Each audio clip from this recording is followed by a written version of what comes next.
Come on in. And thank you very much for coming. So nice to see you again, Mr. Linder. Well, I appreciate you taking the time to actually show up. I know how hard it is to come in a work day like this.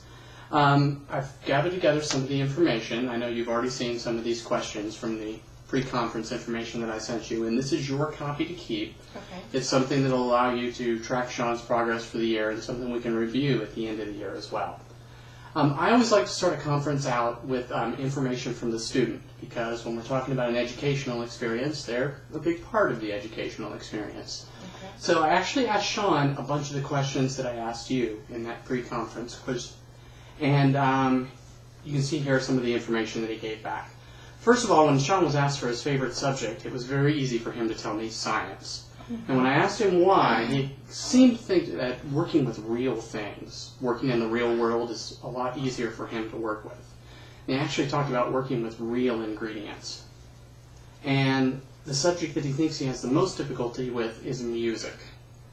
I imagine there's a little bit of a story there, but he seemed quite insistent that he wanted to not do choir this year. Okay.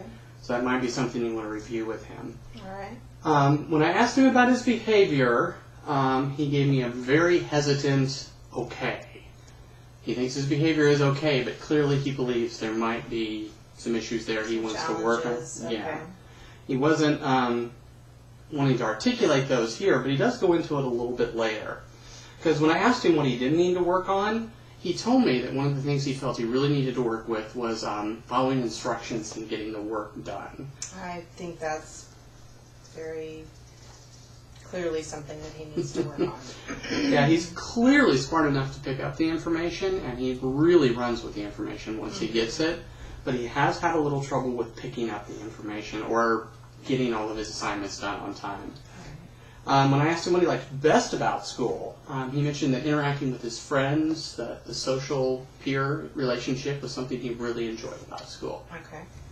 And I can tell you he has a great relationship with me as well. He's very excited whenever he's here. When I asked him one thing he'd like to change about school, first thing he said was that he'd like us to have a hot tub. I finally convinced him that maybe he could give me a more serious answer, and he did finally give me a very good answer. He wanted more free time to pursue his own interests, which I think makes a lot more sense.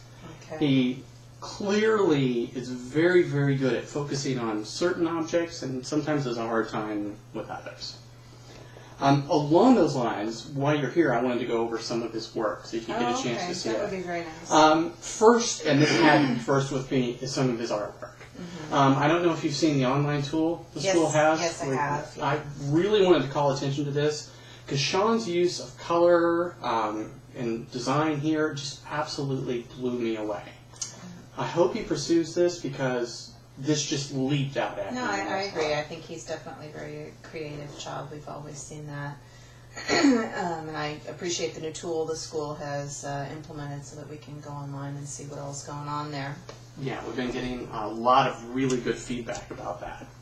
Another thing I wanted to talk about, Sean has had some trouble in the past performing at grade level, and that's something he's really turned around.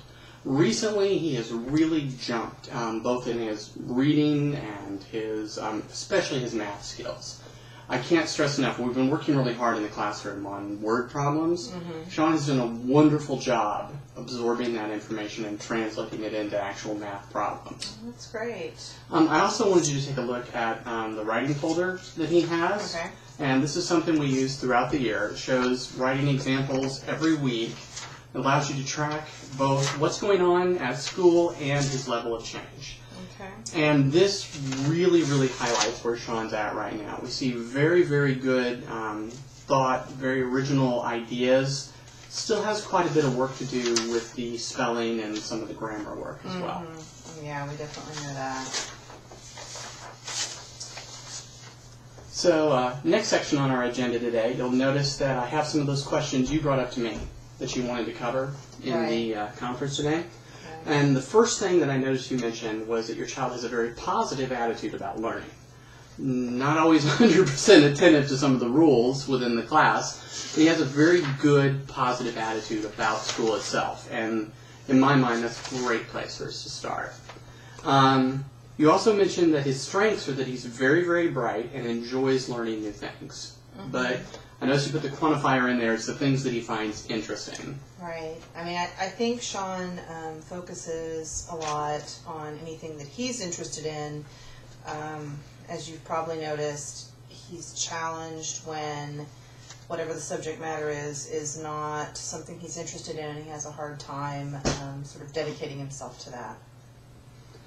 That is definitely a concern and something we can add to our goals whenever we review our goals for the oncoming year. Okay, very good. You also mentioned some concern about your son's willingness to comply with some of the social rules or the classroom structure. Mm-hmm. Like I said, Sean is very, very bright, very, very attentive, and very, very energetic. Mm-hmm. Sometimes he is a little bouncy, and this is, I'm sure, not news to you at all.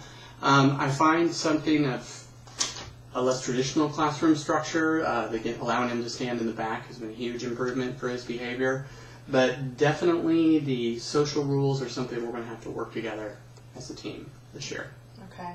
Well, and you're very aware. I mean, we met earlier in the year with the Section 504 plan, so you're very aware of the classroom accommodations, and we appreciate you continuing to work with us on those classroom accommodations in relation to his diagnosis. So we very much appreciate that. And that is something we'll want to review throughout the year and make adjustments as it's needed. Okay. You also mentioned that you wanted to discuss pretty much the same thing, whether or not your child's behavior is impacting the classroom. Right. We just wanted to see your perspective on that. On the whole, it has not been too destructive to classroom behavior. He is very, very willing to volunteer information through the course of the class. And that is a two-edged sword. Sometimes that's a good thing. Sometimes that's something we need to ramp back on. But I think that's more something we want to learn to focus as opposed to cracking down on. If we can develop that same level of interest in the classroom topics that he's not as interested in, mm-hmm. I'm far more concerned with the work he's not doing than his enthusiasm, yes. Okay. And along those lines, I wanted to put together just a few goals that we can work on. We can build on these throughout the year. Good. That's very appropriate.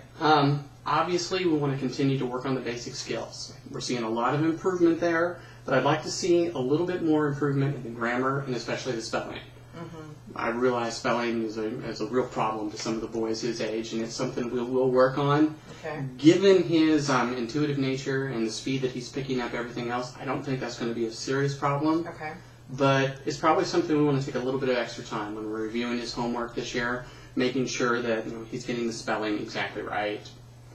The classroom behavior and the interruptions is something we're going to want to work on, but again, I don't think it's the highest priority.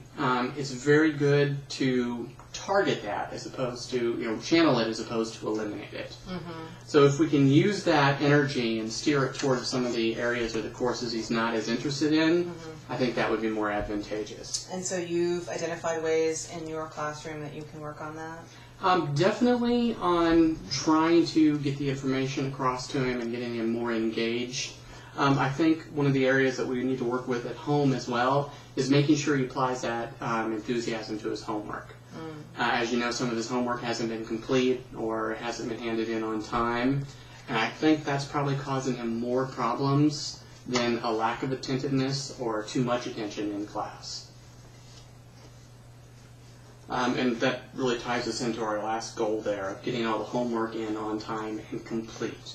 He's doing a very good job of working, however, he's not reaching completion on all the assignments. Mm-hmm. Especially in class and especially on those topics that we mentioned he's not as interested in. Mm-hmm. He's not always working the assignments to completion, or as you very accurately pointed out, there's some times when he's not as interested in it as a topic, he just does not give it his full faith and effort. Okay. So that's the information I wanted to cover today, but I also wanted to just open it up to see if there was any concerns or issues you wanted to bring up, or anything in particular. No, I think we've covered pretty much whatever you've got going on. In terms of him getting his homework done, we review his homework, we look at it every night. If he's not getting it done and handing it in, I'm not sure why that is. So I'm not sure if you since you perceive this as a significant problem, what your suggestion would be as to how we could fix that. It may be more of a problem of getting the homework actually handed in as opposed to doing it. That is something I've seen in his age group at timers here. Okay. One way that we might be able to address that is after you review the homework, we can think of a specific area like within an organizer or within a backpack where that homework can always go. That way we always know that the homework's making it in and it's in the right format. Okay, we can work on that. Awesome. Well, again, thank you very much for coming out today. And I think you noticed out in the atrium we have a bowl of candy there. I love that candy corn. That's good. Thank you. I encourage you to help yourself with that. My favorite. I find the brides work as well with the parents as it does with the kids. All right. Well, thank you very much. We appreciate your time. Thank you. Thank you.